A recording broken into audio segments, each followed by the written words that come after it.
My dear students, आज हम पढ़ेंगे सीजी बोर्ड सिलेबस का चैप्टर 2 जिसके एक्सरसाइज नंबर 2 मैं आपको समझाने जा रही हूँ। आज उसका क्वेश्चन नंबर 10 मैंने यहाँ पे लिखा 11। हमने 10 तक क्वेश्चन कर लिया है, उसके वीडियोस आपको डिस्क्रिप्शन में मिल जाएंगे। देन ये क्वेश्चन नंबर 11 है। 5 वर्ष पूर्व मेरी आयु मेरे पुत्र की आयु की तिगुनी थी और 10 वर्ष पश्चात मेरी आयु मेरे पुत्र की आयु की दुगुनी हो जाएगी, तो मेरे और मेरे पुत्र की वर्तमान आयु ज्ञात कीजिए। ठीक है, क्वेश्चन कुछ इस तरह से है। इसमें 2 पर्सन्स है ना, एक पिता और एक पुत्र है ना। तो मेरी और मेरे पुत्र की जो वर्तमान आयु है हम उसको मान लेते हैं, क्योंकि हमको वर्तमान आयु ज्ञात करनी है, तो उसको हमने चरों के रूप में मान लिया है। और ये जो 2 कंडीशंस दी है ना, उसके हिसाब से हम 2 इक्वेशन निकालेंगे और उसको फिर सॉल्व करेंगे। ठीक है, चलिए स्टार्ट करते हैं। माना मेरे और मेरे पुत्र की वर्तमान आयु क्रमशः x वर्ष व y वर्ष है। ठीक है, मेरी आयु और मेरे पुत्र की आयु को मैंने मान लिया x वर्ष और y वर्ष। प्रश्न बोलता है कि 5 वर्ष पूर्व मेरी आयु मेरे पुत्र की आयु की तिगुनी थी। 5 वर्ष पूर्व की हम दोनों की आयु को लिख लेते हैं। अगर मेरी वर्तमान आयु अगर 10 है तो 5 वर्ष पहले 5, वैसे ही वर्तमान आयु में हम क्या कर देंगे, माइनस कर देंगे 5 का, 5 साल पहले की आयु निकालने के लिए। तो मैंने लिखा 5 वर्ष पहले मेरी आयु x - 5 हो जाएगी। अब ये x है ना, तो 5 साल पहले कितनी होगी, x - 5। और इसके पुत्र की जो आयु है वो अभी क्या है, y है, तो 5 साल पहले क्या हो जाएगी, y - 5। ठीक, देन आगे पढ़ते हैं क्वेश्चन में। मेरी आयु मेरे पुत्र की आयु की तिगुनी, 5 साल पहले में जो मेरी आयु है, मतलब पिता की जो आयु है वो पुत्र की आयु की कितनी है, तिगुनी है। तो पुत्र की आयु में अगर मैं 3 का गुणा करूँगी तो वो पिता की आयु आएगी।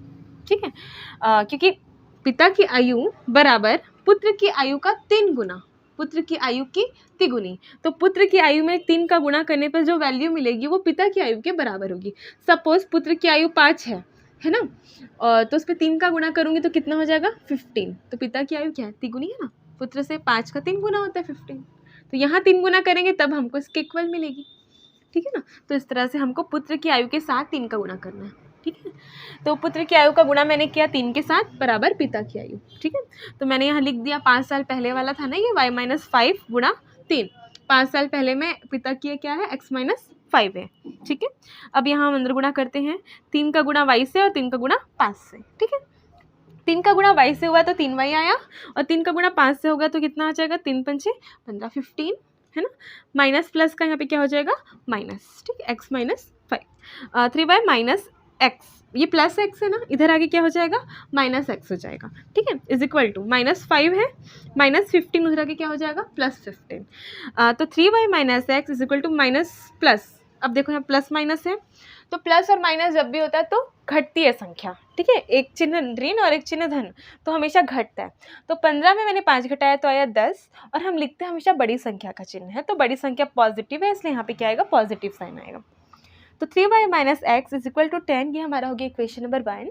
देन आगे हम मूव करते हैं, तो आगे एक अलग कंडीशन दी है। क्या दी है कि 10 वर्ष पश्चात, आज से 10 साल बाद मेरी आयु मेरे पुत्र की आयु की दुगुनी हो जाएगी।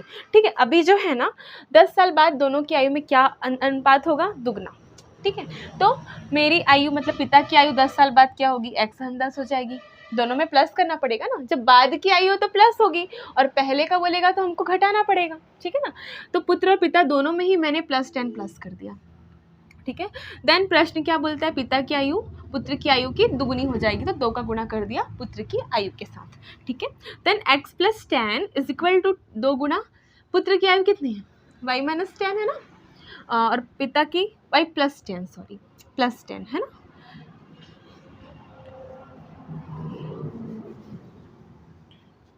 ठीक है, चलो यहाँ से सॉल्व करते हैं। तो पिता की आयु x + 10 और पुत्र की आयु y + 10, तो यहाँ से मैंने किया 2 का मल्टीप्लाई। x + 10 अगर मैं 2 को अंदर मल्टीप्लाई करूँ तो 2 के साथ y का मल्टीप्लाई होगा तो 2y हो जाएगा, 2 के साथ 10 का मल्टीप्लाई हो जाएगा तो 20 हो जाएगा ये। तो x, अब हमको x y एक साइड करना है, नंबर्स को एक साइड और आपके चरों को एक साइड। तो +2y है, ये इस पक्ष में आएगा तो हो जाएगा -2y, 20, ये +10 उधर के क्या हो जाएगा, -10। ठीक है, तो x - 2y is equal to 20 - 10। ठीक है, तो 20 में 10 माइनस हो जाएगा तो कितना आ जाएगा, 10। ठीक, तो ये हो गया आपका इक्वेशन। +10 जाके -10, ये अपना प्लस में ही है। तो हमारी इक्वेशन 2 हमको मिल गई। अब हमको दोनों इक्वेशंस मिल गई। अब हमको विलोपन विधि से या प्रतिस्थापन विधि से हम इसको सॉल्व कर सकते हैं। आपको जो अच्छी लगती है उससे कीजिए। देन विलोपन विधि ज़्यादा इजी पड़ेगी तो मैं उसी से कर रही हूँ। समीकरण 1 और 2 को विलोपन विधि से हल करने पर, विलोपन विधि से हल करने पर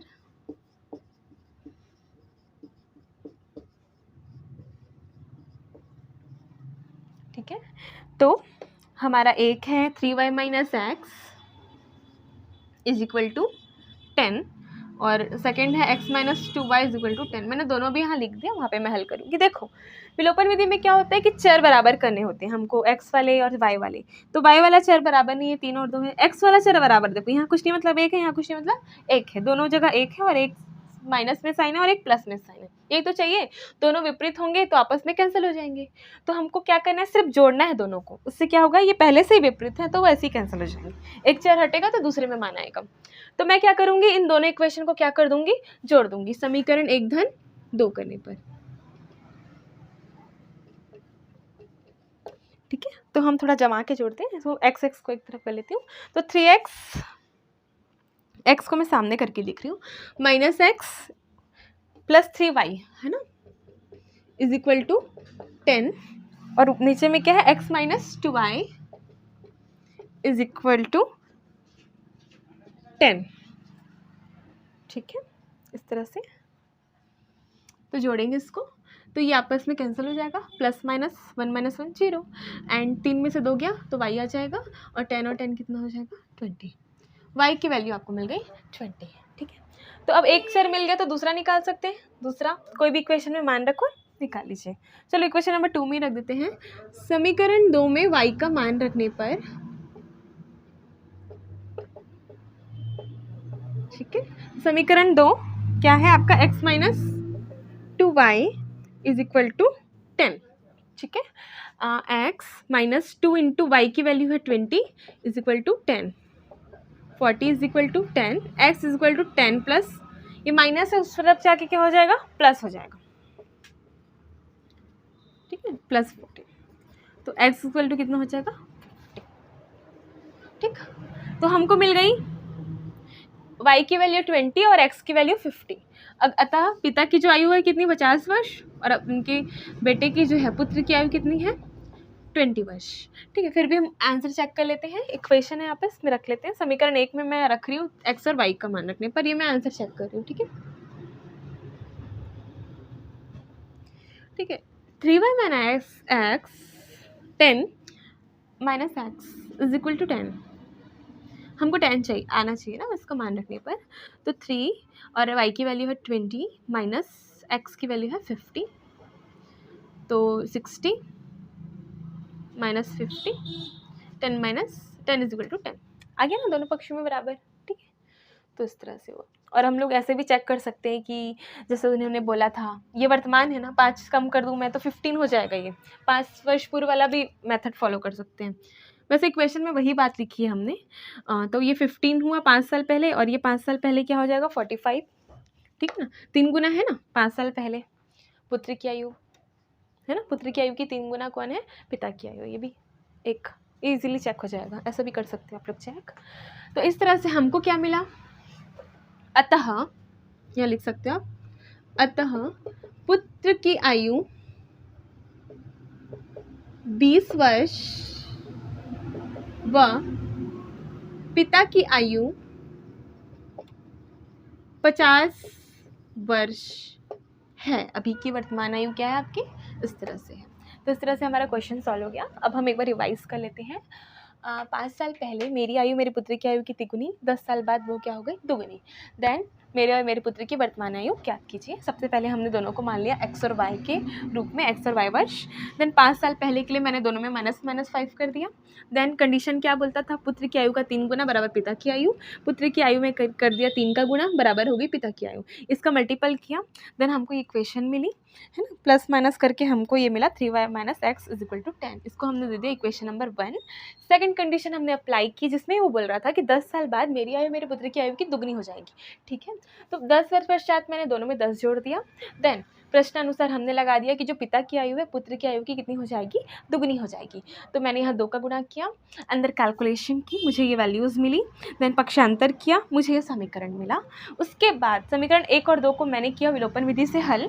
तो विलोपन विधि में क्या होता है कि आपको कांस्टेंट सेम करने होते हैं, y के या फिर x के, ताकि एक चर वहाँ से गायब हो जाए, विलोपित हो जाए, ठीक है। तो मैंने कॉन्सेप्ट पहले से सेम थे और वैसे भी साइन भी अपोजिट थे, तो इसीलिए हमने क्या किया, समीकरण को जोड़ा। अगर साइन सेम होते, अगर यहाँ भी माइनस होता तो मैं घटाती, तो एक प्लस माइनस हो जाता, ठीक है। लेकिन हमको जोड़ना है, कुछ नहीं करना, सिर्फ जोड़ना है। जोड़ा, ऐसे एक चर आपका यहाँ से हट गया, विलोपित हो गया। देन आपकी y के फॉर्म में इक्वेशन आ गई एंड इसको सॉल्व करने के बाद हमको y की वैल्यू मिल गई। अब y की वैल्यू आप चाहे समीकरण 1 में रखिए या चाहे समीकरण 2 में रखिए, आपको सेम मान मिलने वाला है। तो मैंने 2 में y का मान रखा, तो मुझे कैलकुलेशन करने के बाद x की वैल्यू मिली जो कि 50 मिली, ठीक है। अब x की वैल्यू मिल गई है ना, तो y की वैल्यू मिल गई, तो हमको ये तो ज्ञात करना था। तो x की वैल्यू क्या है, पिता की, और y की पुत्र की, ठीक है। अतः पुत्र की आयु 20 वर्ष व पिता की आयु 50 वर्ष है। ये आपकी वर्तमान है। हमको आंसर चेक करना है, किसी भी एक इक्वेशन में मान रख दो इस साइड पे। तो मैंने मान रखा 3y - x, तो 20 रखा एंड यहाँ पे 50 रखा। तो हमको उसकी इक्वेशन सॉल्व करने के बाद 10 मिला, जो कि इक्वेशन के राइट हैंड साइड के इक्वल था। लेफ्ट और राइट इक्वल हो गए, मतलब हमारा जो आंसर आया वो सही है। एक और चेकिंग की हमने, 5 साल घटा दिया दोनों में, तो 5 साल पहले ये 15 था, 15 होगा और ये 45, तो 15 मल्टीपल है ना, 3 गुना है 45 का, है ना। तो इस तरह से हमको पता चल गया कि ये सही बना हमारा आंसर। दैन इस तरह से हमारा क्वेश्चन कंप्लीट हुआ। अगर आपको कुछ भी समझ नहीं आया होगा, कहीं भी कोई भी डाउट होगी, तो आप लोग कमेंट सेक्शन में पूछ सकते हो। और अगर किसी भी प्रश्नावली में, है ना, कहीं भी कोई भी दिक्कत आ रही है, आप बेझिझक कमेंट सेक्शन में लिखिए, मैं ट्राई करूँगी कि आपके जो भी डाउट्स हैं उसको सॉल्व कर दूँ, ठीक है। Thanks for watching.